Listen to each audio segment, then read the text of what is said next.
Generational wealth is going to be a bigger issue in the United States than we've seen before. And what I saw at my open house this weekend reflects that. So I did an open house last weekend, and there were some very interesting takeaways from who was there buying and who was not there buying.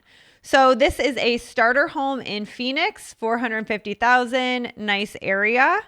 And, you know, we had 6 different showings. Yeah, not surprising to me, though, you know, who's out there. It's because you guys know we have an affordability problem, period. We just do. There's the gap between renting and owning is the biggest it's been in a long, long time. So what does that mean? That means that there's a whole generation of, we'll call it baby boomer kids, they can't afford a home. They can't afford, in this particular case, $100,000 down. Yep. Right? That's the number. So maybe a little bit less, depending on your loan products and all that kind of stuff. But at the end of the day, a lot of these kids of the baby boomers don't have the down payment, right? So this is tell them what you're seeing. Yeah, so it was interesting. So there were 6 groups that went through. 2 of them were couples that were over 35. You know, I could tell. One of them was 2 sisters that were looking to buy a home together that were over 35. And half of the showings were parents looking to buy the home for their kids. Yeah. And so, by the way, the 2 sisters, that's an affordability issue. They sat down somewhere over lunch and said, listen, I can't buy a house. You can't buy a house independently. Let's do something together. That's what that is. That's a partnership. Now, obviously, we don't know them. Well, maybe it's deeper than that. Maybe they've been buying stuff together their whole life. But at the end of the day, it's a partnership with 2 sisters, right? Yep, absolutely. And who actually ended up putting the offer on it was one of the parents looking to buy it for their kids. And, you know, that's something that I haven't done an open house in a while, and that's something I haven't really seen before. So the first lady that came in told me she's looking for her son. I was like, that's interesting. And then once again, I had 2 additional parents come in with kids saying, you know, we're thinking about buying this for them. One was going to pay for the whole thing. Other was just going to assist with half and then let the kids pay for half. You know, so it's just interesting. It's just showing that, you know, what these boomers are realizing. They're the ones with the money, and they're realizing that their kids aren't going to need the money when they're gone, when they're like 50 and 60 years old. They need it now, and they're helping now. Let's take a look at what makes this a thing is the wealth transfer. Most people won't reach their 2026 goals, and it has absolutely nothing to do with motivation. Every single January, people say, this year, it's going to be different. But nothing changes until your financial system changes. If you want more passive income, more stability, and more clarity around your money in 2026, then you need to understand real estate the right way. And that's why I built Ken Pro, to show you the exact framework I've used for over 30 plus years and more than 10,000 units.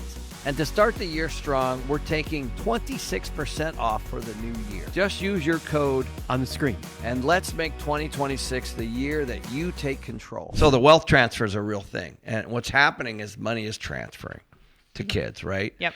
And so the parents are making decisions. You know, do we take a piece of, because it's going to go to them anyway, probably in a lot of cases. Not every case, but we won't go there. So the reality is that the parents are sitting on quite a bit of money. The stock market's at all-time highs.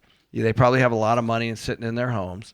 So there's all these things that are going on from a wealth transfer standpoint. And if I'm a parent and I've got, I don't know, even $1 million or $2 million sitting in something, just cooking away, I might just move some of that laterally into, and buy a home for the kids, which is eventually going to go there anyway. And I think that you're starting to see a little bit more of this. Yeah. And, I think that there's this generational wealth piece that, it's always been a thing for families that had a lot of money. There was generational wealth transfers. But for the most part, like the boomers, their parents didn't have a lot of money overall. So they had to go and they had to make it on their own. And even your Gen X generation, they had to go and make it on their own. Well, now you're seeing that these millennials and these Gen Zs, they can't make it on their own. They can't buy a house. And the parents are sitting on all this equity and money that they have made. And now they're passing that down. So if you don't have parents that have made a lot of money, then you are significantly behind in this kind of economy, which we haven't really seen before in past generations in the United States. It's a heck of a point. I grew up very differently. My parents didn't have that kind of money to pass on. I actually feel kind of grateful around that personally, because it makes you work harder, right? Mm-hmm. And so we have these things that the generation before didn't have. Now that's kind of normal, but in this particular case, we're at this really, really, really significant turning point where there's a lot of 20, 30-year-olds that can't afford a home and they've been renting. Yep. And they're at this point. They're going to rent for life. If they don't have rich parents, potentially. Yep. Right? And they need the money now because a lot of these kids, they want to have kids and they want to start families, and they're in a, 2-bedroom apartment, and the parents really want to, pass on that wealth so that they can have a home. Like, it's really a big thing because a lot of their parents had homes. But here's what wealthy parents already know. The kids have their hand out anyway. Like, they do. Mm-hmm. Like, that is a fact. All right. So they're already dealing with, whatever they are dealing with their kids financially. Right. And in some cases, there's all kinds of issues there where, the big joke is, are they on or off the payroll? Right. Essentially. Mm-hmm. And in most cases, in a lot of cases, the kids are still on the payroll. And they're being super managed, helicopter managed even by their parents. And so those are the ones that are going to be coddled into the next generation, the soft kids, I'll call them. Well, and also, you have kids that are living with their parents too. Some of those kids are living with their parents because they can't afford it. And It's not just that they're soft, it's just expensive. To buy a home, to save up $100,000, like, at 29, 32, like that's almost impossible. And I would argue that those kids are a little bit different. If you're at home living with your parents because both of you can't afford it, that's different. Mm-hmm. That's not a soft kid. Yeah. The ones that I'm talking about are the ones in their little bubbles. The cities. There's cities that have bubbles, like Scottsdale's a bubble, right? For sure. Paradise Valley's a bubble. We know at different areas of Miami and Seattle and Portland, they're bubbles. And the way that they live life is a little bit different than the normal. Well, and I would say, I think it's just as interesting to know who didn't come to the open house. Now, mind you, this is a starter home in the Phoenix area. There was no single people that came through. There was no young couples that came through. And there was no boomers looking to downsize that came through either. And I think those are all really important because a lot of times, like people like my parents' age, they are looking to downsize into a smaller home. But there's no reason for my parents or boomers too, because a lot of times their mortgage is paid off or it's at, 3% now, and they don't have much of a payment and they have money, and there's just no reason for them to get a smaller home. Yeah, they don't necessarily need the money. They don't need the equity, which I think is very different. When you get, let's say, in your mid to late 50s, you look at equity a little bit different. You're not using it like an ATM like you are when you're younger. And in your parents' case, for example, like my parents paid off their home, and they were very proud of that. And then therefore, at that point, you have no home payment. Imagine that. Like, just imagine that for a moment, what it must be like. Because I know on a smaller level, I remember when Danille, when you and I met, you did not ever want a car payment. Right. Okay. There's a reason for that. Now, I know it's not a home, but it's the emotional piece of not knowing that you have that payment. And so there's it also gives you more flexibility. Right. So when they talk about downsizing, the issue is if you don't have a payment, like, who cares? Mm-hmm. Right? Yeah. This is the home I raised my kids in. This I know exactly what I have here. Why would I downsize? Now, they know their neighbors. They get together with their neighbors. Why would they just move? Unless they have some huge monster that they're, trying to manage, and they have stairs and all the other things that come with that.